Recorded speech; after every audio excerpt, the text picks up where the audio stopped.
ಎಲ್ಲರಿಗೂ ನಮಸ್ಕಾರ. ಯೇಸು ಕ್ರಿಸ್ತನ ಹೆಸರಿನಲ್ಲಿ ನಾನು ನಿಮ್ಮನ್ನು ವಂದಿಸುತ್ತೇನೆ.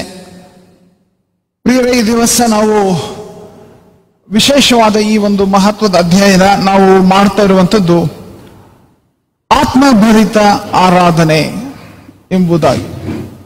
ಆತ್ಮಭರಿತ ಆರಾಧನೆ ಎಂದು ನಾವು ಹೇಳುವಾಗ ಅನೇಕ ರೀತಿಯಾದಂತಹ ವಿಚಾರಗಳು ನಮ್ಮ ಮನಸ್ಸಿಗೆ ಬರ್ತವೆ.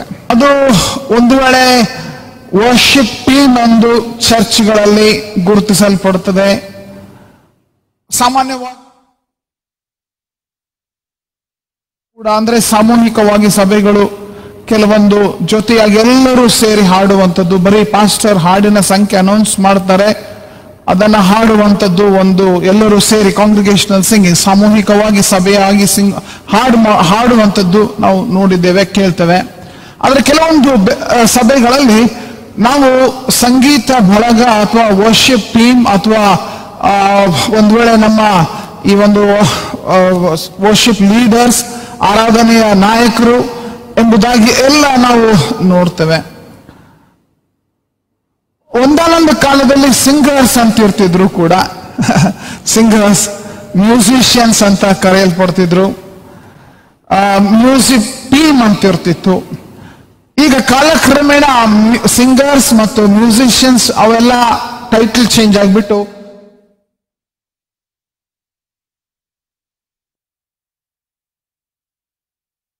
ಅಂತ ಇದ್ದೇವೆ. ಡಾನ್ ಮೊಯನ್ ಅವರ ಹೆಸರು ಹೇಳಿದೊಡನೆ ವರ್ಷಿಪ್ ಸಿಂಗರ್, ಅದ್ಭುತವಾದ ಸಿಂಗರ್ ಎಂಬುದಾಗಿ. ಹಾಗೆ Hosanna music, Hillsongs music ಎಂಬುವಂಥದ್ದು ಇಂಟರ್ನ್ಯಾಷನಲ್, ಅಂತಾರಾಷ್ಟ್ರೀಯ ಮಟ್ಟದ ಒಂದು ಹಾಡಿನ ಗುಂಪುಗಳು. ಮತ್ತು ಯಶುವ ಬ್ಯಾಂಡ್, ಹಾಗೆ ಶೆಲ್ಡನ್ ಬಂಗೇರ ಎಲ್ಲ ಒಂದು ವೇಳೆ ಪ್ರಖ್ಯಾತ ಹೆಸರುವಾಸಿಯಾದಂಥ ಗುಂಪು ಅಥವಾ ವ್ಯಕ್ತಿತ್ವಗಳನ್ನು ನಾವು ಗುರುತಿಸ್ತೇವೆ. ಸಾಮಾನ್ಯವಾಗಿ ನಮ್ಮ ಉತ್ತರ ಕರ್ನಾಟಕ, ಬೀದರ್, ಗುಲ್ಬರ್ಗಾ, ರಾಯಚೂರು ಈ ಬೆಲ್ಟ್ ನಲ್ಲಿ ನಾವು ಭಜನಾ ಮಂಡಳಿಗಳನ್ನು ನೋಡ್ತೇವೆ. ಭಜನಾ ಮಂಡಳಿ ಅಂದ್ರೆ ಅವರು ಅಲ್ಲಿ ಭಜನೆಗಳ ಮುಖಾಂತರ ನಮ್ಮ ಕನ್ನಡದ, ನಮ್ಮ ಒಂದು ವೇಳೆ ನಾಡಿನ ಒಂದು ವಿಶೇಷವಾದ ವಿಧಾನ ಅದು. ಆ ರೀತಿಯಾಗಿ ಭಜನೆಗಳ ಮುಖಾಂತರ ದೇವರನ್ನ ಸ್ತುತಿಸುವಂತ ಕಾರ್ಯವನ್ನು ನಾವು ನೋಡ್ತೇವೆ. ವಿಧ ವಿಧವಾಗಿ ಆರಾಧನೆ, ಸ್ತೋತ್ರ, ಹಾಡುವಂಥದ್ದು ಎಂಬುದಾಗಿ ನಾವು ಹೇಳುವಾಗ ಇದೆಲ್ಲ. ಮತ್ತು ಈ ಮೊದಲನೇ ದಿವಸಗಳಲ್ಲಿ ಹಾಡಿನ ಪುಸ್ತಕಗಳನ್ನು ಮಾಡ್ತಾ ಇದ್ರು. ಇವಾಗೆಲ್ಲ ಸಿಡಿಗಳನ್ನು ಮಾಡ್ತಾರೆ. ಏನಂತಾರೆ ಅದು, ಸಿಡಿ ಮಾಡುವಂತ ಕಾಲನೂ ಹೋಯ್ತು. ಆಮೇಲೆ ಅದು ಪೆನ್ ಡ್ರೈವ್ ಮಾಡ್ತಾರೆ, ಅದು ಹೋಯ್ತು. ಇವಾಗ ಏನಪ್ಪಾ ಅಂದ್ರೆ ಯೂಟ್ಯೂಬ್ ನಲ್ಲಿ ಟೀಸರ್ಸ್ ಬಿಡ್ತಾರೆ. ಏನಂತ, ನಾವು ಹೀಗೆ ಒಂದು ರಿಲೀಸ್ ಮಾಡ್ತಾ ಇದ್ದೇವೆ, ಇಂಥ ದಿನ, ಇಂಥ ತಾರೀಕು, ಇಂಥ ಸಮಯದಲ್ಲಿ ಎಲ್ಲರೂ ಕಾದುಕೊಂಡಿರ್ರಿ. ಅದನ್ನ ಪ್ರಮೋಟ್ ಮಾಡ್ಲಿಕ್ಕೆ ಬೇರೆ ಬೇರೆ ಜನರನ್ನ ಕೂಡ ಉಪಯೋಗಿಸ್ತಾರೆ. ನಾವು ಇಂಥ ಸಮಯದಲ್ಲಿ ಒಂದು ಆಲ್ಬಮ್ ರಿಲೀಸ್ ಮಾಡ್ತಾ ಇದ್ದೇವೆ, ಹಾಡು ರಿಲೀಸ್ ಡೌನ್ಲೋಡ್ ಮಾಡಿ ಕೇಳ್ರಿ ಎಂಬುದಾಗಿ ಎಲ್ಲ ನಾವು ಕೇಳ್ತೇವೆ. ಅನೇಕ ಸಾರಿ ಇವುಗಳನ್ನೆಲ್ಲ ನೋಡುವಾಗ ಅನೇಕರ ಒಂದು ಅಪೇಕ್ಷೆ, ಮಹತ್ವಾಕಾಂಕ್ಷೆ ಏನು ಅಂದ್ರೆ, ನಾನು ಸಹ ಈ super star singers, super star worship band, worship team ಮತ್ತು ಈ ವರ್ಷಿಪ್ ಲೀಡರ್ ಇದು ಆಗ್ಬೇಕು ಅನ್ನುವಂತ ಒಂದು ಮಹತ್ವಾಕಾಂಕ್ಷೆ. ಒಂದು ಮೇ ಬಿ ಈ ಒಂದು ಇಂಟರ್ನೆಟ್ ನಲ್ಲಿ ಪ್ರಖ್ಯಾತಿ ಹೊಂದುವುದಕ್ಕಾಗಿ ಅಥವಾ ಬೇರೆ ಬೇರೆ ಸ್ಥಳಗಳಲ್ಲಿ ಇವರು ವರ್ಷಿಪ್ ಲೀಡರ್ ಅನ್ನುವಂತ ಒಂದು ಬಹಳ ಒಂದು ಏನಂದ್ರೆ ಆ ತಲಾಂತನ, ಆ ವರ, ಆ ಸಾಮರ್ಥ್ಯವನ್ನ ಬಹಳ ವಿಶೇಷವಾಗಿ ಗೌರವಿಸುವಂಥದ್ದು, ಸನ್ಮಾನಿಸುವಂಥದ್ದು ನಾವು ನೋಡ್ತೇವೆ.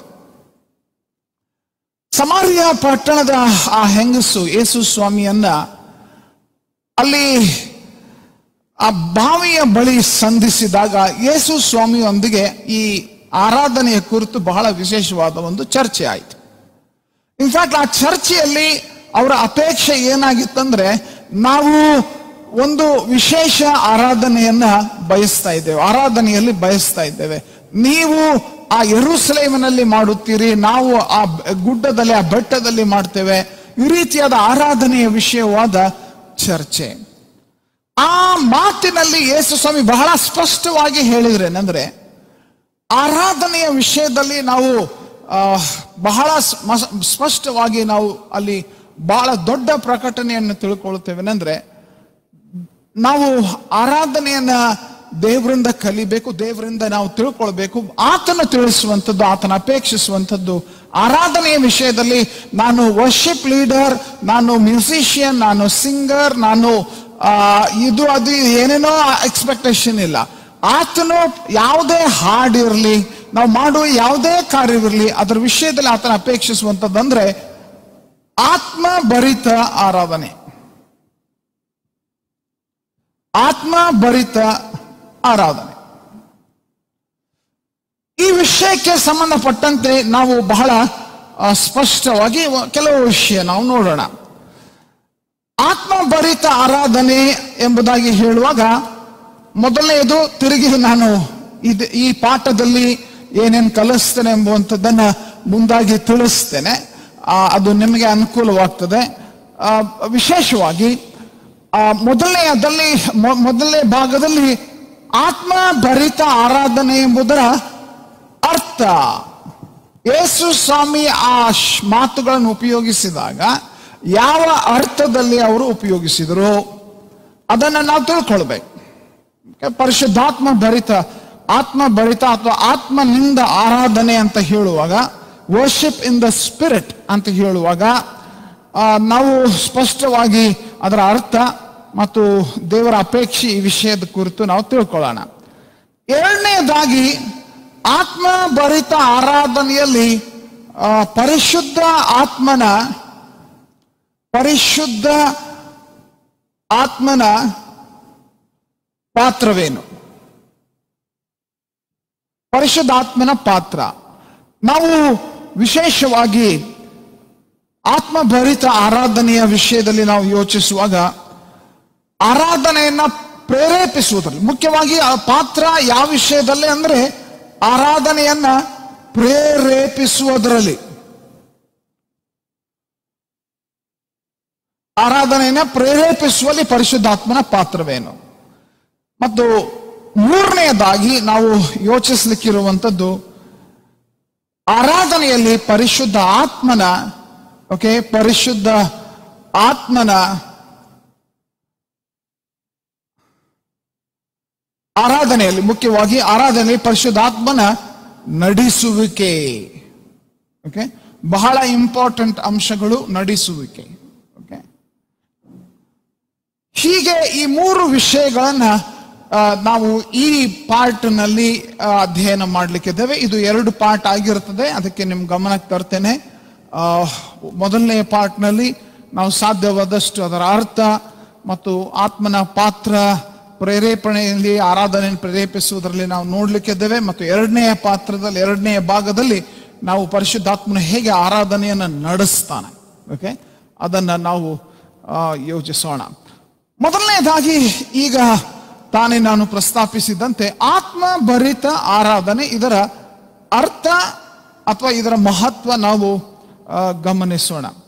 ಒಂದು ಮಹತ್ವದ ವಚನ ನಮಗೆ ಈ ವಿಷಯಕ್ಕೆ ಆಧಾರವಾಗಲಿಕ್ಕಾಗಿ ನಾವು ಸಾಮಾನ್ಯವಾಗಿ ವಾಕ್ಯ ಆಧಾರಿತವಾಗಿಯೇ ಈ ಅಧ್ಯಯನಗಳನ್ನು ಮಾಡ್ತಾ ಇದ್ದೇವೆ. ಯೋಹಾನನ ಸುವಾರ್ತೆ 4ನೇ ಅಧ್ಯಾಯ ಅದರ 23ನೇ ವಚನ ನೋಡೋಣ ಮತ್ತು 24ನೇ ವಚನ.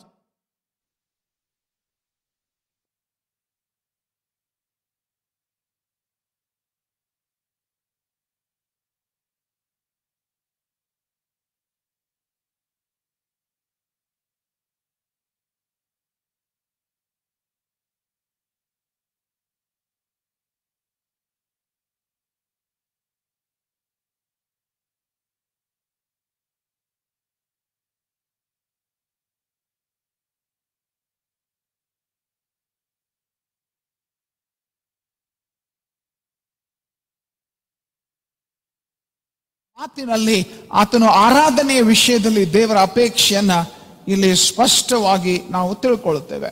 ಈ ವಾಕ್ಯದಲ್ಲಿ ನಾವು ತಿಳ್ಕೊಳ್ಳುವಂತ ಅಂಶಗಳು ಏನು?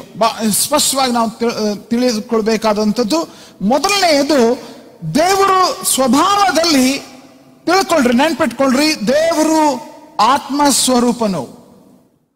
ದೇವರು ಆತ್ಮ ಸ್ವರೂಪನು.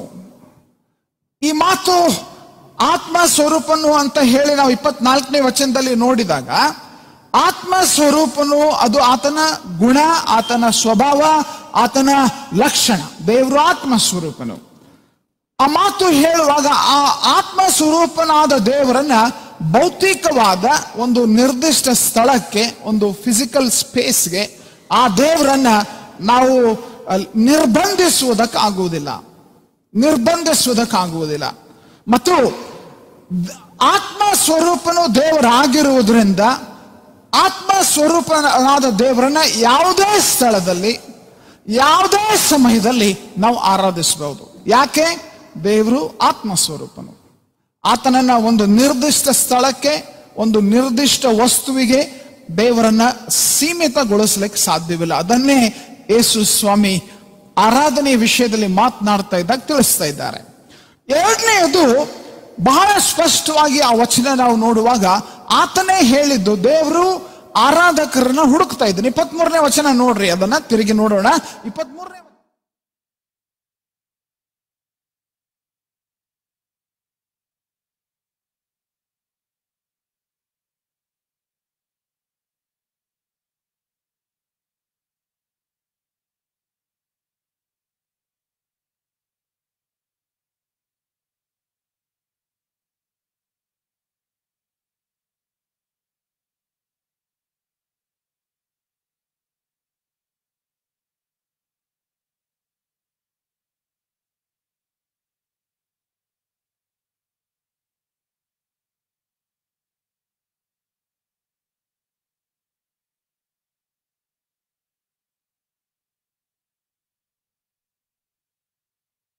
ಅವರನ್ನ ಹುಡುಕ್ತಾ ಇದ್ದಾನೆ. ಯಾವ ರೀತಿಯಾಗಿ ಆರಾಧಿಸುವಂತವ್ರು? ಸತ್ಯದಿಂದ ಆರಾಧಿಸುವಂತವ್ರು. ಆತನನ್ನು ಆರಾಧಿಸುವಂತವರು ಆತನ ಸ್ವಭಾವದ ಪ್ರಕಾರ. ಆತನ ಸ್ವಭಾವ ಏನು? ಆತನ ಗುಣವೇನು? ಆತ್ಮಸ್ವರೂಪನಾದ ದೇವರು. ಆತ್ಮಸ್ವರೂಪನಾದ ದೇವರನ್ನ ಆತ್ಮೀಯ ರೀತಿಯಲ್ಲಿ ಸತ್ಯಕ್ಕೆ ತಕ್ಕ ಹಾಗೆ ಆರಾಧಿಸುವವರನ್ನ ದೇವರು ಹುಡುಕ್ತಾ ಇದ್ದಾನೆ. ನಮ್ಮ ಆ ಒಂದು ಆರಾಧನೆ ಬಾಹ್ಯ ಸಂಗತಿಗಳಿಂದ ಗುರುತಿಸಲ್ಪಡುವ ಆರಾಧನೆಗಿಂತ ಆತನು ಆತ್ಮ ಸಂಬಂಧವಾದ ಆರಾಧನೆಯನ್ನು ಹುಡುಕ್ತಾ ಇದ್ದಾನೆ. ಯಾಕಂದ್ರೆ ಆತನ ಆತ್ಮ ಸ್ವರೂಪನು. ಆತ್ಮ ಸ್ವರೂಪನಾದ ದೇವರು ಆತ್ಮ ಸಂಬಂಧವಾದ ಆರಾಧನೆಯನ್ನು ಹುಡುಕ್ತಾ, ಯಾರಿಲ್ಲಿ ಆತ್ಮಿಕ ರೀತಿಯಲ್ಲಿ ಆರಾಧಿಸ್ತಾ ಇದ್ದಾರೆ, ಅಂತರ್ಯದ ಯಥಾರ್ಥ ಮನಸ್ಸಾಕ್ಷಿಯಲ್ಲಿ ನಿಜವಾದ ಆರಾಧನೆ ಉಳ್ಳಂತವರು ಯಾರಿದ್ದಾರೆ? God seeks. ಬಹಳ ಸ್ಪಷ್ಟವಾದದ್ದು. ಮತ್ತು ಇಲ್ಲಿ ತಿಳ್ಕೊಳ್ಬೇಕಾದ ನಿಜವಾದ ಆರಾಧನೆ ಅಂತ ಹೇಳಿದ್ರೆ, ನಿಜವಾದ ಆರಾಧನೆ ಅದು ಇಲ್ಲಿ ನಾವು ನೋಡಿದ್ದು ಈ ವಚನಕ್ಕೆ ಸಂಬಂಧಪಟ್ಟಂತೆ ದೇವರು ಹುಡುಕುತ್ತಿದ್ದಾನೆ ಅಂತ ಹೇಳಿ, ಹುಡುಕುತ್ತಿರುವ ದೇವರು ಏನನ್ನು ಹುಡುಕ್ತಿದ್ದಾನೆ? ಆತನು ಆರಾಧಕರನ್ನು ಹುಡುಕ್ತಿದ್ದಾನೆ. ಮೂರನೆಯದು, ಇದೇ ವಚನದಲ್ಲಿ ನಾವು ಗುರುತಿಸಬೇಕು, ಸತ್ಯವಾದ ಆರಾಧನೆ. ಓಕೆ, ಸತ್ಯವಾದ ಆರಾಧನೆ. ಆತನು ಬಯಸುವಂಥದ್ದು ಸತ್ಯವಾದ ಆರಾಧನೆ. ಇದು ಕ್ಷಣ ಹೊತ್ತು ಯೋಚಿಸ್ರಿ. ಆತ್ಮ ಸ್ವರೂಪನಾಗಿರುವಂತ ದೇವರು ಆತನನ್ನು ಆರಾಧಿಸುವಂತವರು ಆತ್ಮೀಕವಾಗಿ ಆರಾಧಿಸಬೇಕು ಎಂಬುವಂಥದ್ದು ಆತನ ಅಪೇಕ್ಷೆ. ಸತ್ಯವಾಗಿರುವ ದೇವರು, ನೆನ್ಪಿಟ್ಕೊಳ್ಳಿ, ದೇವರಲ್ಲಿ ಸತ್ಯ ಉಂಟು. ದೇವರಲ್ಲಿ ಸತ್ಯ ಉಂಟು. ಆತನು ಸತ್ಯ ಸ್ವರೂಪಿ. ಆತನಲ್ಲಿ ಮೋಸ ಇಲ್ಲ, ವಂಚನೆ ಇಲ್ಲ, ಆತನಲ್ಲಿ ಯಾವುದೇ ರೀತಿಯಾದಂಥ ಅನ್ಯಾಯವಿಲ್ಲ. ದೇವರು ಸತ್ಯವಂತನು. ಆತನು ಸುಳ್ಳು ಹೇಳುವ ಅವಶ್ಯಕತೆಯೂ ಇಲ್ಲ. ಆತನ ಮನುಷ್ಯನೂ ಅಲ್ಲ ಅಲ್ವಾ? ಸೊ ದೇವರು ಸುಳ್ಳು ಹೇಳುವುದಿಲ್ಲ. ಆತನು ಸತ್ಯ ಸ್ವರೂಪಿ. ಅದಕ್ಕೆ ಯೇಸು ಸ್ವಾಮಿ ಹೇಳಿದ್ದು, ನಾನೇ ಮಾರ್ಗ ಸತ್ಯವಾಗಿದ್ದೇನೆ. ಓಕೆ, ಸತ್ಯ, ದೇವರು ಸತ್ಯವಾಗಿದ್ದಾನೆ. ಸೊ ಸತ್ಯವಾಗಿರುವ ದೇವರು ನಿನ್ನ ಆರಾಧನೆಯನ್ನು ಕೂಡ ಸತ್ಯವಾಗಿ ಬಯಸ್ತಾನೆ. ನಾಟಕ ಅಪೇಕ್ಷಿಸ್ತಾ ಇಲ್ಲ, ಕಪಟಿಯಾಗಿ ಶೋ ಮಾಡುವುದನ್ನು ಅಪೇಕ್ಷಿಸ್ತಾ ಇಲ್ಲ. ದೇವರು ಆರಾಧನೆಯನ್ನು ಬಯಸುವಾಗ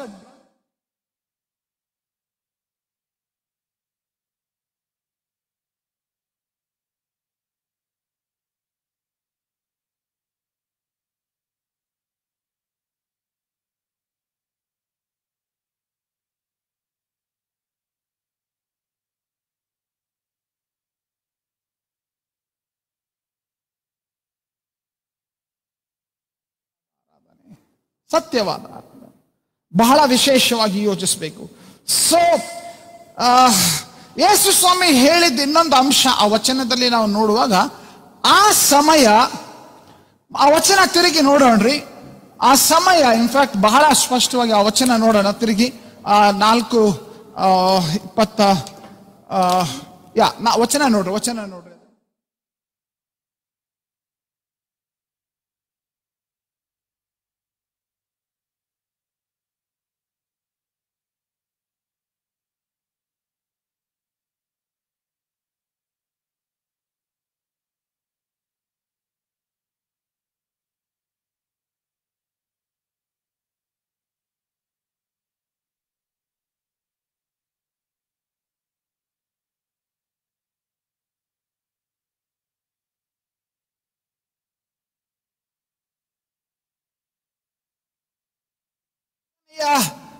ಕಾಲ, ಈ ರೀತಿಯಾದ ಆರಾಧನೆಯ ಕಾಲ ಬಂದಿದೆ.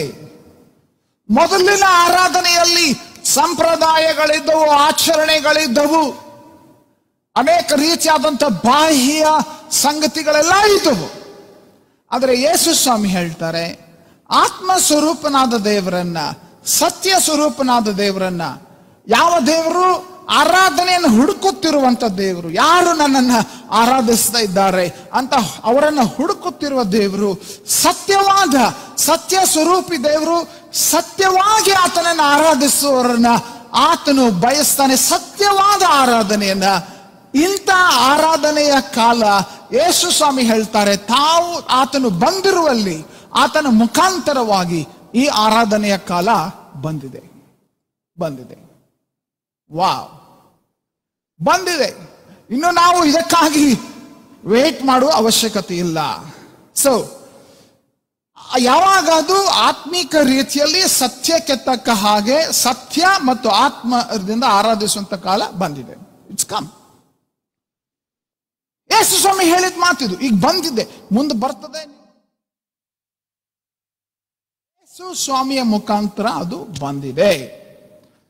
ಸೊ ಈ ವಚನ ಸ್ವಲ್ಪ ಯೋಚಿಸಬೇಕಾದಂಥದ್ದು. ಇಲ್ಲಿ ನಾವು ಗುರುತಿಸಬೇಕಾದಂಥ ಇನ್ನೊಂದು ಅಂಶ ಏನಪ್ಪಾ ಅಂತಂದ್ರೆ, ಯೇಸು ಸ್ವಾಮಿ ಆ ಸ್ತ್ರೀಗೆ, ಆ ಬಾವಿಯ ಬಳಿಯಲ್ಲಿದ್ದ ಸಮಾರ್ಯ ಸ್ತ್ರೀಗೆ ಹೇಳಿದ್ದು, ದೇವರು ಹೊಸ ತರದ ಆರಾಧನೆಯನ್ನು ಬಯಸ್ತಾ ಇದ್ದಾನೆ. ನೆನ್ಪು ಮಾಡ್ಕೊಳ್ಳೋಣ. ಓಕೆ, ಇಷ್ಟು ದಿವಸ ನೀವು ದಾವಿದನಂತೆ ಹಾಡಿ ಕುಣಿದೆ, ಇಷ್ಟು ದಿವಸ ನಾವು ಅದು ಇದು ಏನೇನೋ ಹಳೆ ಒಡಂಬಡಿಕೆ ಏನೆಲ್ಲ ಆರಾಧನೆಯ ವಿಧಾನಗಳಿದ್ವಲ್ಲ, ಅದೆಲ್ಲ ದೇವರು ನೋಡಿದ್ದಾನೆ. ಓಕೆ, ಆದ್ರೆ ಈಗ ಆತನು ಹೊಸ ಆರಾಧನೆಯನ್ನು ಬಯಸ್ತಾ ಇದ್ದ. ವಚನ ಹೇಳ್ತದ, ಸ್ಪಷ್ಟವಾಗಿ ಹೇಳ್ತದ್ರಿ. ಓಕೆ, ಬಹಳ ಸ್ಪಷ್ಟವಾಗಿ ಹೇಳ್ತದೆ. ಆತನ ಜನರು ಈ ರೀತಿಯಾದ ಆರಾಧನೆ ಮಾಡಬೇಕೆಂದು ಆತನು ಬಯಸ್ತಾ ಇದ್ದಾನೆ. ಸಂಪ್ರದಾಯ ಆಧಾರಿತ ಆರಾಧನೆ ಅಲ್ಲ, ಆಚರಣೆಯಾಗಿ ಆರಾಧಿಸುವಂಥದ್ದಲ್ಲ. ಆತನು ಬಯಸುವಂತ ಆರಾಧನೆ ಕೇವಲ ಯಹೂದ್ಯರು ಮಾತ್ರ, ಲೇವಿಯರು ಮಾತ್ರ, ಆ ವರ್ಷಿಪ್ ಬ್ಯಾಂಡ್, ವರ್ಷಿಪ್ ಟೀಮ್ ಅವರು ಮಾತ್ರ ಆರಾಧಿಸುವಂಥದ್ದಲ್ಲ. ನೆನಪಿದೆಯಾ? ನೀವು ಕೀರ್ತನೆಗಳನ್ನು ಓದುವಾಗ ಗಮನಿಸ್ತೀರಿ, ಕೆಲವೊಂದು ನಿರ್ದಿಷ್ಟ ಹಾಡುಗಳನ್ನು ಬರೆಯುವವರು, ಹಾಡುಗಳನ್ನು ಹಾಡುವವರು, ಸಂಗೀತ ವೃಂದ ಅವೆಲ್ಲ ಇತ್ತು ಹಳೆ ಒಡಂಬಡಿಕೆ, ಅದು ಈಗಲೂ ನಡೀತಾ ಇದೆ. ಆದರೆ ದೇವರ ವಾಕ್ಯ ಹೇಳ್ತದೆ, ಆ ಹಳೆಯ ಆ ಒಂದು ನಿರ್ದಿಷ್ಟ ಜನಾಂಗಕ್ಕೆ, ನಿರ್ದಿಷ್ಟ ಗುಂಪಿಗೆ, ನಿರ್ದಿಷ್ಟ ಜಾತಿಯವರಿಗೆ, ನಿರ್ದಿಷ್ಟ ಗೋತ್ರದವರಿಗೆ ಅವರು ಆರಾಧಿಸ್ಬೇಕನ್ನುವಂತ ಲೇವಿ ಕುಲದವರು ಎಲ್ಲ ಆ ಸಮಯ ಮುಗಿದು ಹೋಗಿದೆ. ಈಗ ಹೊಸ ತರದ ಆರಾಧನೆ, ನಿರ್ದಿಷ್ಟ ಸ್ಥಳಕ್ಕಲ್ಲ, ನಿರ್ದಿಷ್ಟ ಜನರಿಗಲ್ಲ, ಅಥವಾ ನಿರ್ದಿಷ್ಟ ಒಂದು ಗುಂಪಿಗಲ್ಲ. ಓಕೆ, ಹೇಗೆ ಆರಾಧನೆ? ವಾಕ್ಯ ತಿಳಿಸುವಂತೆ ಹೃದಯ ತುಂಬಿದ ಆರಾಧನೆ. ಓಕೆ, ಬುದ್ಧಿ ತುಂಬಿದ ಆರಾಧನೆ ಅಲ್ಲ, ಹೃದಯ ತುಂಬಿದ ಆರಾಧನೆ. ಬುದ್ಧಿ ತುಂಬಿದ ಆರಾಧನೆ ಅಂದ್ರೆ ಇನ್ನು ಪಿಚ್ ಕರೆಕ್ಟ್ ಐತಾ, ಟ್ಯೂನ್ ಕರೆಕ್ಟ್ ಆಗೈತಾ? ಓಕೆ, ಪಿಚ್ ಕರೆಕ್ಟ್ ಐತಾ, ಟ್ಯೂನ್ ಕರೆಕ್ಟ್ ಐತಾ, ಲಯ ಕರೆಕ್ಟ್ ಐತಾ, ಸ್ವರ ಕರೆಕ್ಟ್ ಐತಾ, ಧ್ವನಿ ಕರೆಕ್ಟ್ ಐತಾ? ಯೇಸು ಸ್ವಾಮಿ ಹೇಳಿದ ಆರಾಧನೆ ಏನ್ ಗೊತ್ತಾ? ಹೃದಯ ಕರೆಕ್ಟ್ ಐತಾ, ಆತ್ಮ ಕರೆಕ್ಟ್ ಐತಾ? ನಿನ್ನ ಆತ್ಮ ಆರಾಧನೆಯಲ್ಲಿ, ನಿನ್ನ ಆತ್ಮ ಆರಾಧನೆಯಲ್ಲಿ ನಿನ್ನ ಆ ಒಂದು ಸತ್ಯವಾಗಿ ಆರಾಧಿಸ್ತಾ ಇದ್ದ. That is important. ಅದನ್ನು ಆತನು ಹುಡುಕ್ತಾ ಇದ್ದಾನೆ. ಪ್ರಿಯರೇ, ಈ ಆರಾಧನೆಯನ್ನ ಆತನು ಅಪೇಕ್ಷಿಸುತ್ತಾನೆ. ಈ ರೀತಿಯಾದ ಆರಾಧನೆ ಆತನು ಪ್ರೇರೇಪಿಸುತ್ತಾನೆ ಮತ್ತು ನಡೆಸುತ್ತಾನೆ. ಬಹಳ ಇಂಟ್ರೆಸ್ಟಿಂಗ್, ಹೆಂಗೆ ಪರಿಶುದ್ಧಾತ್ಮನು ಆರಾಧನೆಯನ್ನು ನಡೆಸ್ತಾನೆ. ನಾವು ವರ್ಷಿಪ್ ಲೀಡರ್ ಯಾರು ಅಂತ ತಿಳ್ಕೊಂಡಿದ್ದೀರಿ? ಅಧ್ಯಯನ ಮಾಡುವಾಗ ಗೊತ್ತಾಗ್ತದೆ ನಿಮ್ಗೆ. ಬಹಳ ಸ್ಪಷ್ಟವಾಗಿ ಇದನ್ನು ತಿಳ್ಕೊಳ್ಳಿಕ್ಕಿದ್ದೇವೆ, ಆರಾಧನೆಯಲ್ಲಿ ನಿಜವಾದ ವರ್ಷಿಪ್ ಲೀಡರ್ ಯಾರು ಅಂತ ಹೇಳಿ. ಸೊ ಅದ ಗುರುತಿಸೋಣ, ಇದನ್ನ ಬಹಳ ಸ್ಪಷ್ಟವಾಗಿ ಗುರುತಿಸೋಣ. ಇದನ್ನ ವಾಕ್ಯದ ಆಧಾರವಾಗಿ ನಾವು ಗುರುತಿಸ್ಕೊಳ್ಳೋಣ. ಇದನ್ನ ನಿಜವಾದ ಆರಾಧನೆ, ಸತ್ಯವಾದ ಆರಾಧನೆ, ಆತನು ಬಯಸುವಂತ ಆರಾಧನೆ, ಅದು ಆತ್ಮಿಕ ಆರಾಧನೆ. ಮನುಷ್ಯನ ಆತ್ಮ ದೇವರ ಆತ್ಮನೊಂದಿಗೆ ಸಂಬಂಧ ಹೊಂದಿ, ಅಲ್ಲಿ ಮನುಷ್ಯನ ಆತ್ಮ ದೇವರ ಆತ್ಮನ ಎದುರುಗಡೆ ದೇವರ ಆತ್ಮನಿಗೆ, ಆತ್ಮಸ್ವರೂಪಿಯಾದ ದೇವರಿಗೆ ಆರಾಧಿಸುವಂಥದ್ದು. ಅದು ನಿಜವಾದ ಪ್ರೀತಿ ಆಧಾರಿತವಾದದ್ದು. ನಿಜವಾದ ಪ್ರೀತಿ ಆಧಾರಿತವಾದದ್ದು. ಅದು ದೇವರು ತನ್ನ ಜನರಿಗೂ ಮಧ್ಯದಲ್ಲಿರುವಂತ ನಿಜವಾದ ಪ್ರೀತಿ ಆಧಾರಿತವಾದದ್ದು. ಪ್ರಿಯರೇ, ನಾವು ಕೂಡಿ ಬರುವಾಗ ಇದೆಲ್ಲ ಡ್ರಾಮಾ, ಬೇರೆ ಬೇರೆ ಡ್ರಾಮಾ ಮಾಡಬಹುದು. ಕೈ ಎತ್ತು, ಜೋರಾಗಿ ಹಲ್ಲೆಲೂಯಾ ಹೇಳು, ಎಲ್ಲ ಮಾಡಬಹುದು. ಆದರೆ ಹೃದಯದಲ್ಲಿ ಏನಾಗ್ತಾ ಇದೆ? ದ್ವೇಷ. ಹೃದಯದಲ್ಲಿ ಏನಾಗ್ತಾ ಇದೆ? ಸಿಟ್ಟು. ಆರಾಧನೆಯಲ್ಲಿಯೇ ಇಲ್ಲ. ಸುಮ್ಮನೆ ಎಲ್ಲ ಪಾಸ್ಟರ್ ಹೇಳ್ತಾರೆ ಅಥವಾ ವರ್ಷಿಪ್ ಲೀಡರ್ ಹೇಳ್ತಾರೆ ಹಲ್ಲೆಲೂಯಾ ಹೇಳೋಣ. ಒಳಗೇನಾಗ್ತಾ ಇದೆ? ಹಲ್ಲೆಲೂಯಾ ಹೇಳತ್ತಿಲ್ಲ, ಹಲ್ ಕಡಿಯಾತೀನಿ. ಹಂಗೆ ಆರಾಧನೆ ಮಾಡುವಾಗ ಒಂದು ಹೇಳುವಂಥದ್ದು ಒಂದು, ಮಾಡುವಂಥದ್ದು ಒಂದು. ಸೊ ಎಚ್ಚರಿಕೆಯಿಂದಿರೋಣ. ಆತ್ಮಸ್ವರೂಪನಾದ ದೇವರು ಆರಾಧಕರನ್ನು ಹುಡುಕ್ತಿದ್ದಾರೆ. ಸತ್ಯವಾದ ಆರಾಧನೆ, ಇಂಥ ಆರಾಧನೆಯ ಕಾಲ ಬಂದಿದೆ. ಯೇಸು ಸ್ವಾಮಿಯ ಮುಖಾಂತರವಾಗಿ, ಸಂಪ್ರದಾಯಗಳ ಆಧಾರಿತವಾದದಲ್ಲ.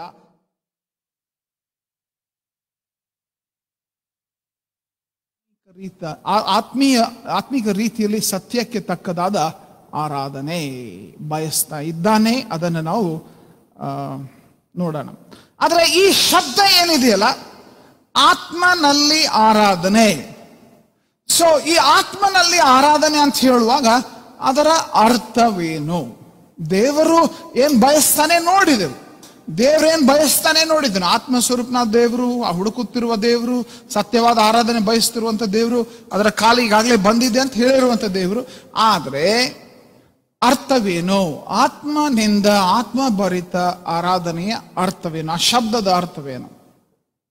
What do we mean by using the word worship in the spirit? So ಇದಕ್ಕೆ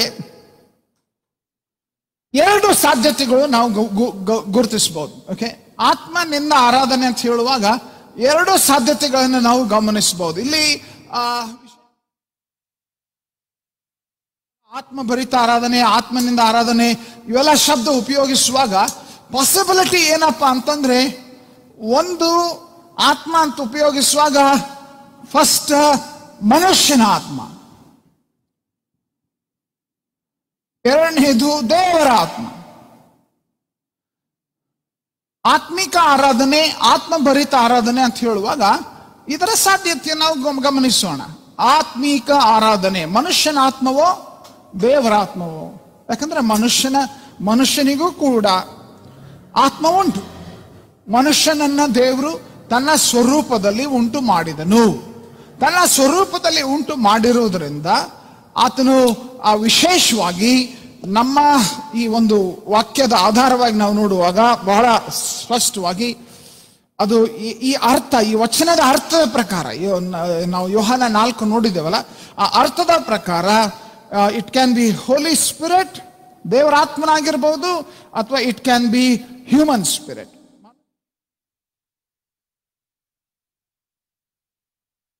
ಸ್ವಭಾವ ಕೂಡ. ಓಕೆ, ಇನ್ಫ್ಯಾಕ್ಟ್ ಮಾನವನ ಒಂದು ವೇಳೆ ಯಾವುದೋ ಸ್ವಭಾವಗಳಿಂದ ಇದು ಸಾಧ್ಯ. ಸೊ ನಾವು ಪ್ರತಿ ಸಾರಿ ಈ ಶಬ್ದ ಉಪಯೋಗಿಸುವಾಗ, ಬೈಬಲ್ನಲ್ಲಿ ಈ ಶಬ್ದ ಉಪಯೋಗಿಸುವಾಗ ಅರ್ಥವೇನು? ಓಕೆ, ಈಚ್ ಟೈಮ್, ಪ್ರತಿ ಸಾರಿ ಈ ಶಬ್ದ ಉಪಯೋಗಿಸಲ್ಪಡುವಂಥ ಸಮಯದಲ್ಲಿ ನಾವು ಆ ಶಬ್ದ ಅರ್ಥ ಮಾಡಿಕೊಳ್ಳುವುದಕ್ಕೆ ಆ ವಚನದ ಸಂದರ್ಭ ನಾವು ನೋಡಬೇಕು. ಆ ವಚನದ ಸಂದರ್ಭ ನಾವು ನೋಡಬೇಕು ಅಲ್ವಾ? ಸೊ ಆ ಸಂದರ್ಭ ನೋಡಿ ಅದರ ಆಧಾರವಾಗಿ ಅರ್ಥವನ್ನ ನಾವು ಗಮನಿಸಲಿಕ್ಕೆ ಸಾಧ್ಯ, ಹೌದಾ? ಸೊ ಹಾಗಿದ್ರೆ ಕೆಲವೊಂದು ಸಾರಿ ಈ ಯೋಹಾನ 4 ಅದ ವಚನ ನೋಡೋಣ ಪ್ರಿಯರೇ. ಮತ್ತೆ 23ನೇ ವಚನ ಮತ್ತು 24ನೇ ವಚನ.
ಇಂಗ್ಲಿಷ್ ನಲ್ಲಿ ಸ್ಮಾಲ್ ಎಸ್, ಕೆಲವೊಂದು ಸಾರಿ ದೊಡ್ಡ ಎಸ್. ಏನಿದು ಎಸ್ ಗದ್ದಲ ಏನು ನೋಡ್ಬೇಕು, ತಿಳ್ಕೊಳ್ಬೇಕು. ಯಾಕಂದ್ರೆ ಈ ಭಾಷಾಂತರದಲ್ಲಿ ಇಂಗ್ಲಿಷ್ ನಲ್ಲಿ ಆಗಿದೆ, ಕನ್ನಡದಲ್ಲಿ ಗೊತ್ತಾಗೋದಿಲ್ಲ. ಕನ್ನಡದಲ್ಲಿ ಅದರ ವ್ಯತ್ಯಾಸ ಗೊತ್ತಾಗೋದಿಲ್ಲ. ಆತ್ಮ ಅಂತಂದ್ರೆ ಯಾವ ಆತ್ಮ? ಮನುಷ್ಯನ ಆತ್ಮ, ದೇವರ ಆತ್ಮ, ಆತ್ಮಸ್ವರೂಪಿ ದೇವರು. ಸೊ ಹೇಗೆ ಇದನ್ನ ನಾವು ತಿಳ್ಕೊಳ್ಬೇಕು, ಅರ್ಥ ಮಾಡಿಕೊಳ್ಬೇಕು. ಕೆಲವರು ಈ ಈ ಆತ್ಮ ಅನ್ನುವಂಥದ್ದು ಕನ್ನಡದ ಅರ್ಥದಂತೆ ದೇವರಾತ್ಮನು ಅಂತ ಅರ್ಥ ಮಾಡ್ಕೊಳ್ಬಹುದು, ಅಥವಾ ಮನುಷ್ಯನ ಆತ್ಮನು ಅಂತ ಅರ್ಥ. ನಾವು ಯಾಕೆ ಹೇಳ್ತಾ ಇದ್ದೇವೆ? ಯಾಕಂದ್ರೆ ಕೆಲವರು ಈ ರೀತಿಯಾದ ವಾದ ಮಾಡುವಂಥದ್ದುಂಟು. ಈ ರೀತಿಯಾದಂಥ ವಾದ ಮಾಡುವಂಥದ್ದು ಆತ್ಮಭರಿತ ಆರಾಧನೆಯಲ್ಲಿ ನಾವು ಆತ್ಮಿಕ ರೀತಿಯಲ್ಲಿ ಸತ್ಯಕ್ಕೆ ತಕ್ಕ ಹಾಗೆ ಆತನನ್ನು ಆರಾಧಿಸಬೇಕು ಅಂತ ಹೇಳುವಾಗ ಆತನ ಒಂದು ಅಪೇಕ್ಷೆ ಏನಂದ್ರೆ, ನಾವು ಆತನನ್ನು ಆರಾಧಿಸುವಾಗ, ಆತ್ಮ ಸ್ವರೂಪಿಯಾದ ದೇವರನ್ನು ಆರಾಧಿಸುವಾಗ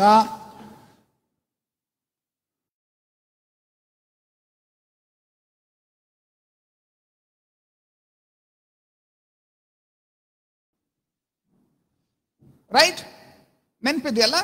ದೇವರ ಆತ್ಮ ಸ್ವರೂಪಿ. ಇನ್ನೊಂದು ಕಡೆ ಮನುಷ್ಯನನ್ನ ಕೂಡ ನಾವು 3 ಭಾಗವಾಗಿ ಗುರುತಿಸಿದ್ದೇವೆ. ಮನುಷ್ಯನ ಆತ್ಮ,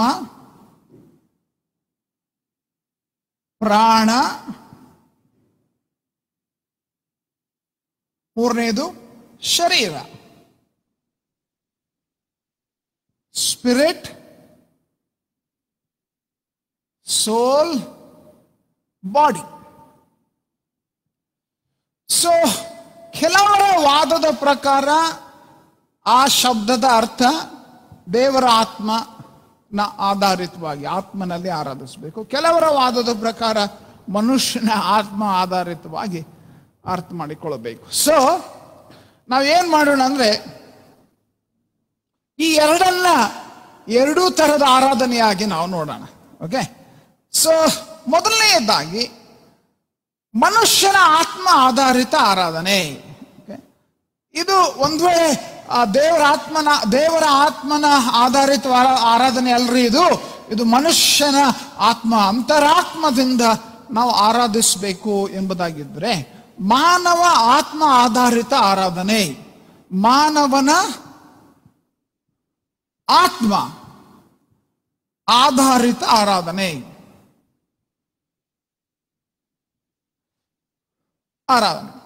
ಇದು ಯೋಚಿಸಬೇಕಾದಂತ ಅಂಶ. ಇಲ್ಲಿ ನಾವು ಸ್ಪಷ್ಟವಾಗಿ ತಿಳ್ಕೊಳ್ಳೋಣ. ಏನಂದ್ರೆ, ನಮ್ಮ ಹೃದಯ ನಮ್ಮ ಅಂತರಾತ್ಮ ದೇವರನ್ನು ಆರಾಧಿಸಬೇಕು. ಮಾನವ ಆತ್ಮ ಆಧಾರಿತ ಆರಾಧನೆ ಅಂದ್ರೆ ದೇವರ ಅಪೇಕ್ಷೆ ಏನಂದ್ರೆ ನಮ್ಮ ಅಂತರ್ಯದಿಂದ, ನಮ್ಮ ಯಥಾರ್ಥತೆಯಿಂದ, ನಮ್ಮ ಅಂತರ್ಯದ ಸತ್ಯದಿಂದ ನಾವು ಆತನನ್ನು ಆರಾಧಿಸಬೇಕು. ನಮ್ಮ ಆತ್ಮ ಪ್ರೀತಿಯಿಂದ, ನಮ್ಮ ಆತ್ಮ ನಂಬಿಕೆಯಿಂದ ದೇವರನ್ನ ದೃಷ್ಟಿಸಿ ಆರಾಧಿಸಬೇಕು. ಯಾಕಂದ್ರೆ ಆತನು ಆತ್ಮಸ್ವರೂಪಿ ಆಗಿರೋದ್ರಿಂದ ಆ ರೀತಿಯಾದ ಆರಾಧನೆ ನಾವು ಮಾಡಬೇಕು. ಸತ್ತ ಸಂಪ್ರದಾಯಗಳ ಆಧಾರಿತ ಆರಾಧನೆ ಅಲ್ಲ, ಆದರೆ ಒಂದು ಸಂಬಂಧ ಆಧಾರಿತವಾದ ಆರಾಧನೆ. ಮತ್ತು ಯಾವುದೇ ಒಂದು ವಸ್ತುವಿಗೆ ಆರಾಧನೆ ಅಲ್ಲ, ಜೀವವುಳ್ಳ ದೇವರಿಗೆ ಆರಾಧನೆ. ಮನುಷ್ಯನು ದೇವರೊಂದಿಗೆ ಮಾಡುವ ಆರಾಧನೆ ಸಂಪ್ರದಾಯ ಆಧಾರಿತವಾದದಲ್ಲ. ಮನುಷ್ಯನು ಮಾಡುವ ಆರಾಧನೆ ಹೃದಯದಿಂದ, ಪ್ರೀತಿಯಿಂದ, ದೇವರೊಂದಿಗೆ ಹೊಂದಿರುವ ಸಂಬಂಧದಿಂದ ಅವನು ದೇವರನ್ನ ಆರಾಧಿಸಬೇಕು. ಓಕೆ, ಸೊ ಇದು ಮೊದಲನೆಯ ಅಂಶ. ಮನುಷ್ಯನಿಗೆ ಇದು ಮಾನವ ಆತ್ಮ ಆಧಾರಿತ ಅಂತ ಒಂದು ವೇಳೆ ಆ ವಾದ ಹೇಳಿದ್ರೆ ಆ ರೀತಿಯಾಗಿ ನಾವು ಗುರುತಿಸಬಹುದು. ಹಾಗಾದ್ರೆ ಆತ್ಮ ನಿಂದ ಆರಾಧನೆ ಅಂದ್ರೆ ಏನು? ಪರಿಶುದ್ಧ ಆತ್ಮನಿಂದ ಆರಾಧನೆ ಅಂತಂದ್ರೆ ಏನು? ಇದು ಸ್ವಲ್ಪ ನೋಡಿಕೊಳ್ಳೋಣ. ಏನು ಪ್ರಿಯರೇ, ಪರಿಶುದ್ಧಾತ್ಮನಿಂದ ಆರಾಧನೆ ಅಂತ ಹೇಳುವಾಗ ಈ ಎರಡನೇ ಅರ್ಥ, ಇದು ದೇವರ ಆತ್ಮನಿಂದ ಪ್ರೇರೇಪಿಸಲ್ಪಟ್ಟ ಆರಾಧನೆ ಅಂತಾಗಿ ಹೇಳಿದ್ರೆ, ಇದು ಪರಿಶುದ್ಧಾತ್ಮನಿಂದ ಪ್ರೋತ್ಸಾಹಿಸಲ್ಪಟ್ಟ, ಪರಿಶುದ್ಧಾತ್ಮನಿಂದ ಪ್ರೇರೇಪಿಸಲ್ಪಟ್ಟ, ಪರಿಶುದ್ಧಾತ್ಮನಿಂದ ನಡೆಸಲ್ಪಡುವ ಆರಾಧನೆ. ಇದನ್ನ ನಾವು ಸ್ವಲ್ಪ ವಿವರವಾಗಿ ನೋಡ್ತಾ ಇರೋದ್ರಿಂದ ನಾನು ಸ್ವಲ್ಪ ಮಾತು ಹೇಳಿ ಇಲ್ಲಿ ಮುಂದೆ ಸಾಗ್ತೇನೆ. ಸೊ ಪ್ರಿಯರೇ, ಸತ್ಯದಿಂದ ಆತ್ಮನಿಂದ ಅಂತ ಹೇಳುವಾಗ ದೇವರ ಆತ್ಮನಿಂದ ಮತ್ತು ಸತ್ಯದಿಂದ ಅನ್ನುವಂಥ ಆ ಒಂದು ಮಾತು. ಫಿಲಿಪ್ಪಿ ಪತ್ರಿಕೆ 3ನೇ ಅಧ್ಯಾಯ 3ನೇ ವಚನ ನೋಡ್ರಿ.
ಹಲ್ಲೆಲೂಯ. ಸೊ ಆ ಆರಾಧನೆ ವಚನಕ್ಕೆ ಹೋಗೋಣ.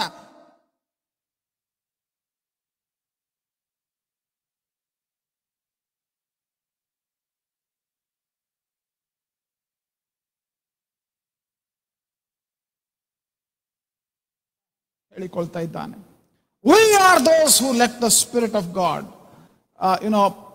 ನಮ್ಮನ್ನ ನಡೆಸುವಂತ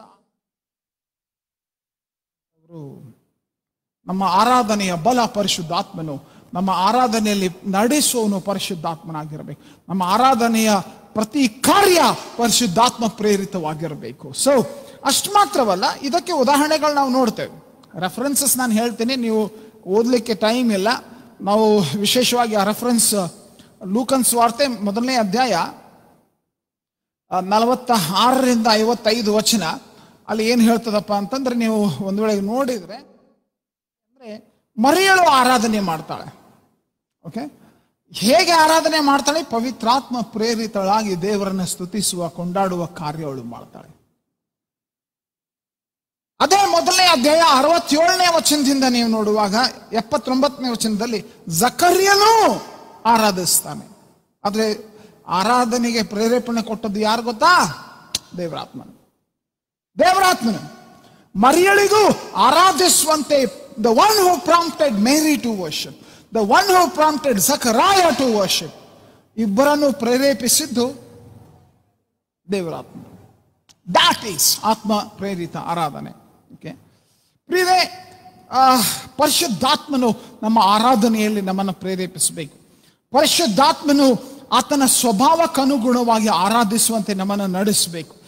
ಪರಿಶುದ್ಧಾತ್ಮನು ಆತ್ಮೀಯ ಆರಾಧನೆ, ಆತ್ಮೀಕ ಆರಾಧನೆಯನ್ನು ಆತ್ಮನಿಂದ ಪ್ರೇರೇಪಿಸಲ್ಪಟ್ಟು ಆತ್ಮನಲ್ಲಿ, ಪರಿಶುದ್ಧಾತ್ಮನಲ್ಲಿ ಆರಾಧಿಸುವಂತೆ ನಡೆಸಬೇಕು. ನಮ್ಮ ದೇವರು ಸತ್ಯವಾದ ಆರಾಧಕರನ್ನು ಹುಡುಕುತ್ತಿದ್ದಾನೆ ಪ್ರಿಯರೇ. ಸೊ ಪ್ರಿಯರೇ, ನಿಜವಾಗಲೂ ನಾವು ದೇವರನ್ನು ಆರಾಧಿಸಬೇಕಂದ್ರೆ ಈ ವಚನದ ಆಧಾರವಾಗಿ ನಾವು ತಿಳ್ಕೊಳ್ಳೋಣ. ನಿಜವಾದ ಆರಾಧನೆ ಯಾವ ಆರಾಧನೆ ಗೊತ್ತಾ? ನಿಜವಾದ ಆರಾಧನೆ ನೀನು ಮಾಡಬೇಕು. ನಿಜವಾದ ಆರಾಧನೆ ಅಂತಂದ್ರೆ ಈ ಅಂಶ ತಿಳ್ಕೊ. ದೇವರಾತ್ಮನ ಸಹಾಯವಿಲ್ಲದ ಆರಾಧನೆಯೇ ಅಲ್ಲ. ನಿನ್ನ ಜೀವನದಲ್ಲಿ ನೀನು ಹಾಡುವಾಗ ಕರೆಂಟ್ ಹೋಗೈತಂತ ಹಾಡಕ್ ಕುಂದ್ರೋದಲ್ಲ. ನಿನ್ನ ಜೀವನದಲ್ಲಿ ಹಾಡೋಣ, ಏನು ಟೈಮ್ ಪಾಸ್ಗಾಗಿ ಹಾಡೋಣ ಅಲ್ಲ. ನಿಜವಾದ ಆರಾಧನೆ, ನೀನು ಮಾಡುವ ಆರಾಧನೆ, ಅದು ನಿಜವಾದ ಆರಾಧನೆ ಯಾವಾಗ ಆಗ್ತದಂತಂದ್ರೆ ದೇವರಾತ್ಮನನ್ನು ಪ್ರೇರೇಪಿಸುವಾಗ ನೀನು ಯಾವಾಗ ಆರಾಧನೆ ಮಾಡುತ್ತೀಯೋ ಅದೇ ಆರಾಧನೆ. ಉಳಿದ ಹೊತ್ತಿಂದೆಲ್ಲ ಸಿಂಗಿಂಗ್ ಕಾಂಪಿಟೇಷನ್ ಅಷ್ಟೇ ಅದು. ಯಾಕಂದ್ರೆ ದೇವರಾತ್ಮನು ಹುಡುಕ್ತಾ ಇದ್ದಾನೆ, ದೇವರು ಹುಡುಕ್ತಾ ಇದ್ದಾನೆ, ಯಾರು ನನ್ನನ್ನು ಆರಾಧಿಸ್ತಾರೆ. ಸೊ ಪರಿಶುದ್ಧಾತ್ಮನ ಸಹಾಯವಿಲ್ಲದೆ ಆರಾಧನೆ ಸಾಧ್ಯವೇ ಇಲ್ಲ. ಪರಿಶುದ್ಧಾತ್ಮನ ಸಹಾಯವಿಲ್ಲದೆ ಆರಾಧನೆ ಸಾಧ್ಯವಿಲ್ಲ. 1000 ಸರಿ ಇದನ್ನು ಹೇಳಲು ಬಯಸ್ತಾನೆ. ಪರಿಶುದ್ಧಾತ್ಮನ ಸಹಾಯವಿಲ್ಲದೆ ಆರಾಧನೆ ಇಲ್ಲ. ಪರಿಶುದ್ಧಾತ್ಮನು ಪ್ರೇರೇಪಿಸ್ತಾನೆ ಆರಾಧನೆ ವಿಷಯದಲ್ಲಿ. ಸೊ ನಾವು ಇದು ವಿಶೇಷವಾಗಿ ಆತ್ಮನ ಕಾರ್ಯವಾಗಿ, ಅದು ಯೇಸು ಸ್ವಾಮಿ ಆರಾಧನೆ ವಿಷಯದಲ್ಲಿ ಬಹಳ ಸ್ಪಷ್ಟವಾಗಿ ಮಾತುಗಳನ್ನು ಹೇಳಿದಾಗ, ನಾವು ಆತ್ಮ ಪ್ರೇರಿತ ಆರಾಧನೆ ಅಂತ ಹೇಳುವಾಗ, ಆತ್ಮನಿಂದ ನಡೆಸಲ್ಪಡುವ ಆರಾಧನೆ ಅಂತ ಹೇಳುವಾಗ, ನಮಗೆ ವರವಾಗಿ ಕೊಡಲ್ಪಟ್ಟಿರುವ ಪವಿತ್ರಾತ್ಮನು, ಆತನ ಗುರುತಾಗಿರುವಂತ, ಆತನು ನೆಲೆಸಿರುವುದರ ಗುರುತಾಗಿರುವಂತ ಅನ್ಯ ಭಾಷೆ ನಮ್ಮನ್ನು ಆತ್ಮಿಕ ಆರಾಧನೆಗೆ ಪ್ರಚೋದಿಸುತ್ತದೆ, ನಡೆಸುತ್ತದೆ. ನಾವು ವಿಶೇಷವಾಗಿ ಪ್ರಿಯರೇ, ನಮ್ಮ ಆರಾಧನೆಯಲ್ಲಿ ಒಂದು ವೇಳೆ ಆ ಪರಿಶುದ್ಧಾತ್ಮನ ಪರಿಪೂರ್ಣತೆ ಅದನ್ನ ನಾವು ಯಾವಾಗ ಅನುಭವಿಸ್ತೇವೆ, ಅನ್ಯ ಭಾಷೆಗಳಲ್ಲಿ ಆರಾಧಿಸ್ತಾ, ಅನ್ಯ ಭಾಷೆಗಳಲ್ಲಿ ಸ್ತುತಿಸ್ತಾ, ಅನ್ಯ ಭಾಷೆಗಳಲ್ಲಿ ಆತ್ಮಭರಿತರಾಗಿ ಪರಿಶುದ್ಧಾತ್ಮ ಪ್ರೇರಿತರಾಗಿ ಆರಾಧಿಸುವಾಗ, ಸೊ ಅದನ್ನ ನಾವು ಆತ್ಮ ಪ್ರೇರಿತ ಆತ್ಮನಿಂದ ಅದು ನಮ್ಮ ಜೀವಿತದಲ್ಲಿ ಪರಿಪೂರ್ಣತೆಯಲ್ಲಿ ಗುರುತಿಸಲ್ಪಡುವಂಥದ್ದನ್ನ ನಾವು ಆರಾಧನೆಯಲ್ಲಿ ಗಮನಿಸ್ತೇವೆ. ಸೊ ಆರಾಧನೆಯಲ್ಲಿ ಬರೀ ಹಾಡುವಂಥದ್ದಲ್ಲ, ಆರಾಧನೆಯಲ್ಲಿ ನಾವು ಬರೀ ಮ್ಯೂಸಿಕ್ ಬಾರಿಸುವಂಥದ್ದಲ್ಲ, ಆರಾಧನೆಯಲ್ಲಿ ಆತ್ಮ ಪ್ರೇರಿತ ಆರಾಧನೆಯಾಗಿ ಆತ್ಮನಿಂದ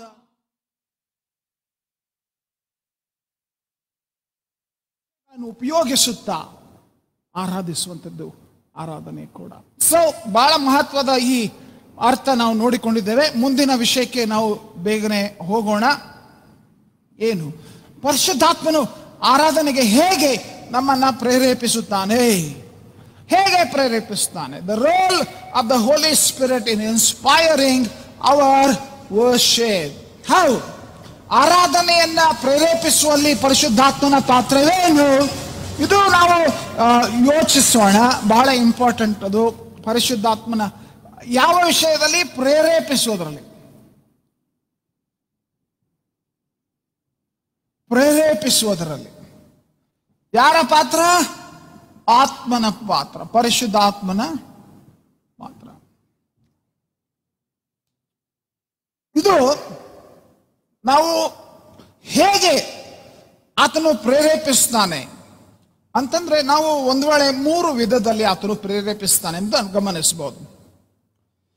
ದೇವರೊಂದಿಗೆ ನಿಕಟ ಸಂಬಂಧಕ್ಕೆ ತರುತ್ತಾನೆ. First close relationship. ದೇವರೊಂದಿಗೆ ನಿಕಟ ಸಂಬಂಧ. ನಿಕಟ ಸಂಬಂಧಕ್ಕೆ ಯಾರು ತರ್ತಾರೆ? ಪರಿಶುದ್ಧಾತ್ಮನು ತರ್ತಾನೆ. First step. ಆತನು ಆರಾಧನೆಯಲ್ಲಿ, ಪರಿಶುದ್ಧಾತ್ಮನು ನಮ್ಮನ್ನು ಆರಾಧನೆಯಲ್ಲಿ ಪ್ರೇರೇಪಿಸುವ ವಿಧಾನ ಹೇಗಂದ್ರೆ, ಫಸ್ಟ್ ಆತನು ಮಾಡುವಂಥದ್ದು ನಮ್ಮನ್ನು ದೇವರೊಂದಿಗೆ ಆ ಕ್ಲೋಸ್ ರಿಲೇಶನ್ಶಿಪ್, ಆ ಒಂದು ಕ್ಲೋಸ್ ಸಂಬಂಧಕ್ಕೆ ಆತನು ತರ್ತಾನೆ. ರೋಮ 8:15 ನೋಡ್ರಿ, ವಚನ ನೋಡೋಣ. ರೋಮ 8.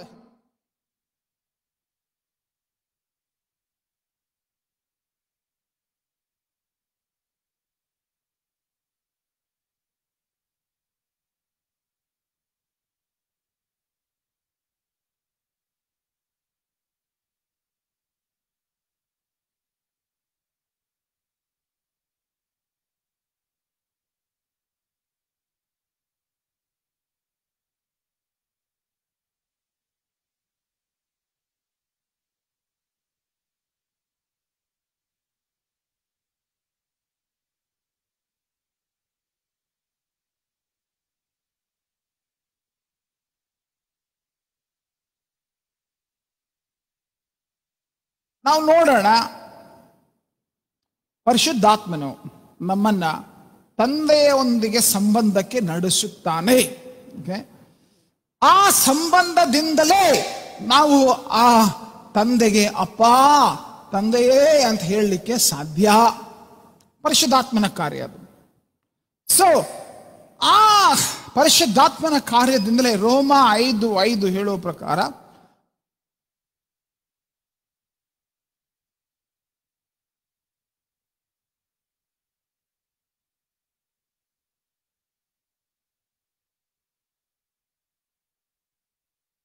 ನಮ್ಮನ್ನ ಆತನ ಮಕ್ಕಳನ್ನಾಗಿ, ದಾಸನ ಭಾವ ಅಲ್ಲ, ದಾಸನ ಸ್ವಭಾವ ಅಲ್ಲ, ಆದರೆ ಆತನ ಮಗನ ಸ್ವಭಾವ, ಆ ಸಂಬಂಧಕ್ಕೆ ನಡೆಸಿದ್ದು ಆತ್ಮನು.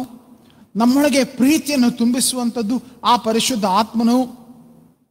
ಆತನು ಕಾರ್ಯ ಮಾಡಿರೋದ್ರಿಂದ ತಂದೆಯೇ, ನಾವು ದೇವರನ್ನ ಅಪ್ಪ ತಂದೆಯೇ ಅಂತ ಪ್ರಾರ್ಥಿಸ್ತೇವೆ ಹೊರತು ಓ ದೇವರೇ ಅಲ್ಲ, ಅಪ್ಪ ತಂದೆಯೇ ಅನ್ನುವಂಥ ಪ್ರಾರ್ಥನೆ ಮಾಡಲಿಕ್ಕೆ ಸಾಧ್ಯವಾಗಿದೆ.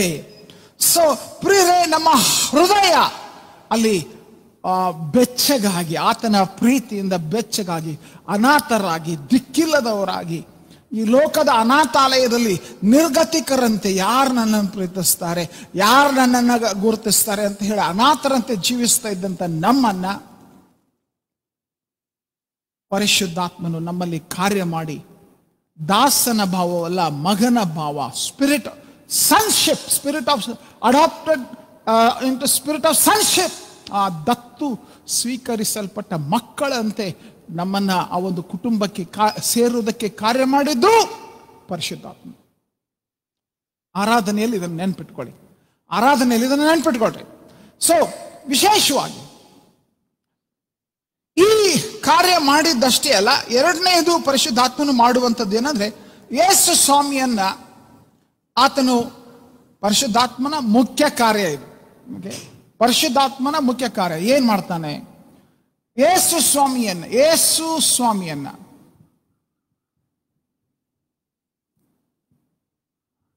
ಉನ್ನತಕ್ಕೆ ಏರಿಸುತ್ತಾನೆ.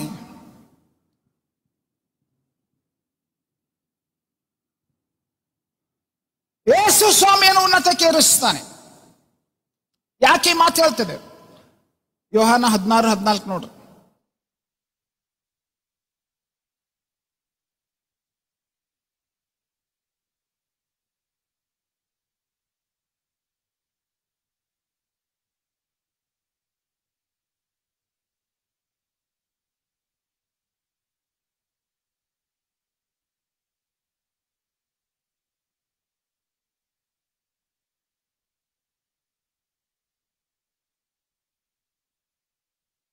ವಿಶೇಷ ಸತ್ಯ ಏನ್ ಗೊತ್ತಾ? ಆ ವಚನ ನೋಡ್ತೇವೆ.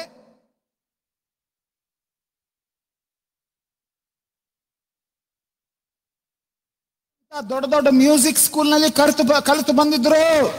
ನಿನ್ನ ಸ್ವರ ಹಾಡ್ಲಿಕ್ಕೆ ಆರಂಭಿಸಿದ್ರೆ ಇಡೀ ಜಗತ್ತು ನಿನ್ನ ಮುಂದೆ ಸಾಷ್ಟಾಂಗವರೆಗೆ ನಮಸ್ಕಾರ ಮಾಡಕ್ ಸಿದ್ಧಿರಬಹುದು. ಆದರೆ ಅದು ಆರಾಧನೆ ಅಲ್ಲ. ಅದು ಆರಾಧನೆ ಅಲ್ಲ. ದೇವರು ಮೆಚ್ಚುವ ಆರಾಧನೆ ಏನ್ ಗೊತ್ತಾ? ಯೇಸು ಸ್ವಾಮಿಯನ್ನು ಮಹಿಮೆ ಪಡಿಸುವಂತ ಆರಾಧನೆ.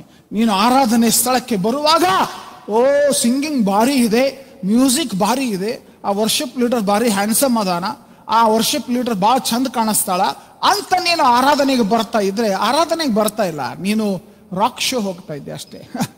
ನೀನು ರಾಕ್ ಶೋ ಹೋಗ್ತಾ ಇದ್ದಿ. ಆರಾಧನೆಯಲ್ಲಿ ಒಬ್ಬರೇ ಒಬ್ಬರು ಮಹಿಮೆ ಹೊಂದುತ್ತಾರೆ. ಪರಿಶುದ್ಧಾತ್ಮ ಪ್ರೇರಿತ ಆರಾಧನೆಯಲ್ಲಿ, ಪರಿಶುದ್ಧಾತ್ಮ ನಡೆಸುವ ಆರಾಧನೆಯಲ್ಲಿ ಆತನು ತಂದೆಯಿಂದ ತೆಗೆದುಕೊಂಡು ಯಾರೆಲ್ಲ ಮಹಿಮೆ ಪಡಿಸ್ತಾನೆ? ಯೇಸು ಸ್ವಾಮಿಯನ್ನೇ, ಯೇಸು ಸ್ವಾಮಿ ಒಬ್ಬನನ್ನೇ ಆತನು ಮಹಿಮೆ ಪಡಿಸ್ತಾನೆ. ಯೋಚಿಸಬೇಕಾದಂತ ಅಂಶ.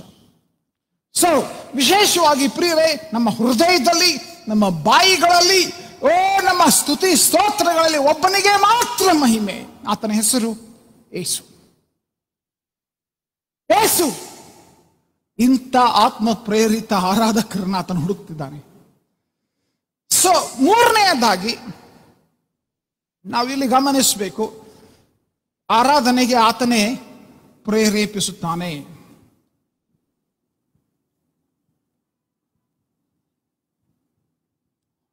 ಆರಾಧನೆಗೆ ಆತನು ಪ್ರೇರೇಪಿಸುತ್ತಾನೆ. He prompts us to worship. ಅನೇಕರನ್ನ ಆತನು ಪ್ರೇರೇಪಿಸಿದ್ದಾನೆ. ಓಕೆ, ಅನೇಕರನ್ನ ಆತನು ಪ್ರೇರೇಪಿಸಿದ್ದಾನೆ. ವಿಮೋಚನ ಕಾಂಡ 15ನೇ ಅಧ್ಯಾಯ 20ನೇ ವಚನ ನೋಡ್ರಿ.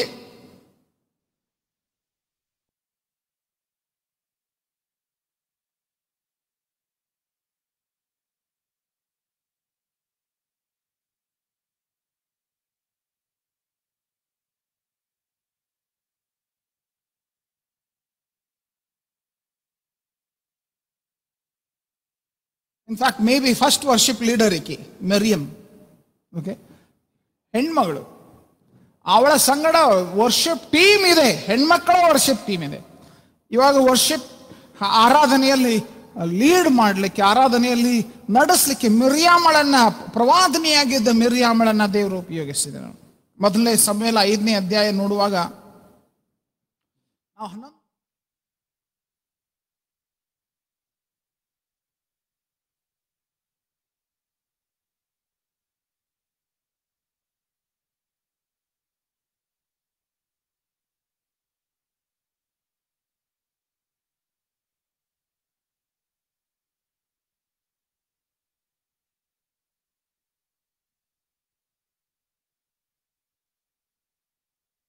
ಬರ್ತಿರ್ತವ.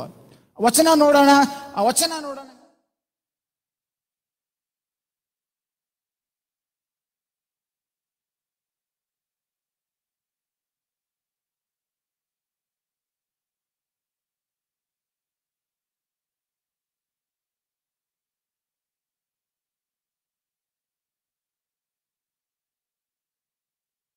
ಕಿನ್ನರಿಗಳಿಂದ ಬಾರಿಸುತ್ತಾ ಹಾಡುತ್ತಾ ಸ್ತುತಿಸುತ್ತಿರುವಂತ ಆ ಸ್ಥಳದಲ್ಲಿ ಪ್ರವೇಶಿಸುವಾಗ ನೀನು ಸೌಲನೇ, ನೀನು ಸಹ ಪ್ರವಾದಿಸು. ಆರಾಧನೆಯ ಸಾಮರ್ಥ್ಯ ಪರಿಶುದ್ಧಾತ್ಮನು ಪ್ರೇರೇಪಿಸುವಾಗ ಆ ಕಾರ್ಯ ಅಲ್ಲಿ ಆಗುತ್ತದೆ. ದಾವೀದನಂತೂ ಆತನು ಕೀರ್ತನೆಗಳನ್ನು ಬರೆದಿರುವಂಥದ್ದು, ಹಾಡನ್ನು ಬರೆದಿರುವಂಥದ್ದು ಅನೇಕ ಅವನ ಹಾಡುಗಳು, ಪರಿಶುದ್ಧಾತ್ಮ ಪ್ರೇರಿತ ಹಾಡುಗಳು ನಮ್ಮ ಕೀರ್ತನೆಯ ಪುಸ್ತಕಗಳು ಇದೆ. ಹೊಸ ಒಡಂಬಡಿಕೆಯಲ್ಲಿ ನೋಡ್ರಿ, ಪ್ರೇರೇಪಿಸಿ ಅಪೊಸ್ತಲ ಕೃತ್ಯ 2ನೇ ಅಧ್ಯಾಯ 11ನೇ ವಚನ, ಅವರು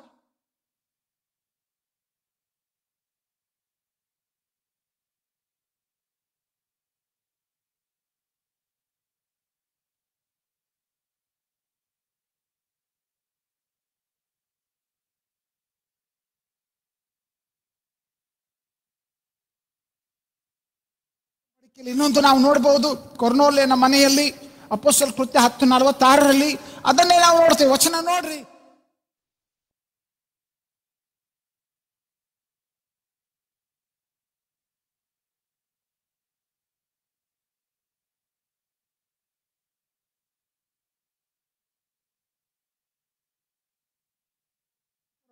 ಆತ್ಮ ಪ್ರೇರಿತರಾಗಿ ದೇವರನ್ನ ಕೊಂಡಾಡ್ತಾ ಇದ್ದಾರೆ. ಪೇತ್ರನೇ ಮಹಾಸಂತನೇ, ಪೇತ್ರನೇ ಮಹಾನಾಯಕನೇ ಅಂತ ಅವನನ್ನ ಕೊಂಡಾಡಲಿಲ್ಲ, ದೇವರನ್ನ ಕೊಂಡಾಡಿದ್ರು. ಸೊ ಫಿಲಿಪ್ಪಿ ಪತ್ರಿಕೆಯಲ್ಲಿಯೂ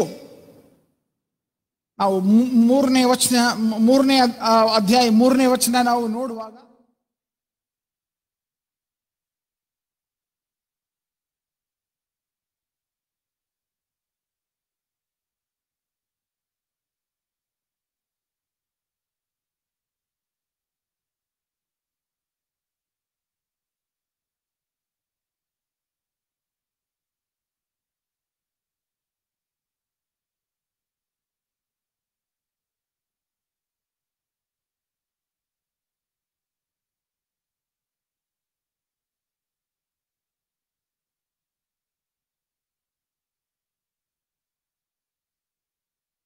ನಾವು ನೋಡುವಂಥ ವಚನ 15ನೇ ವಚನ ನೋಡ್ರಿ. ಮೊದಲನೇ ಕೊರಿಂಥ 14:15.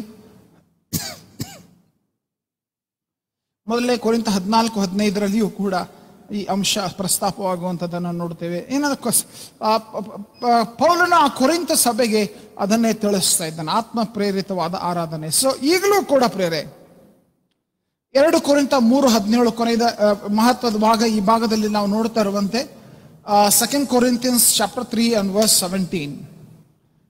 ಆರಾಧನೆಯ ಸತ್ಯ ಇದು, ಆರಾಧನೆಯ ಸತ್ಯ ಇದು. ವಚನ ನೋಡುವಾಗ ಏನ್ ಹೇಳ್ತದೆ?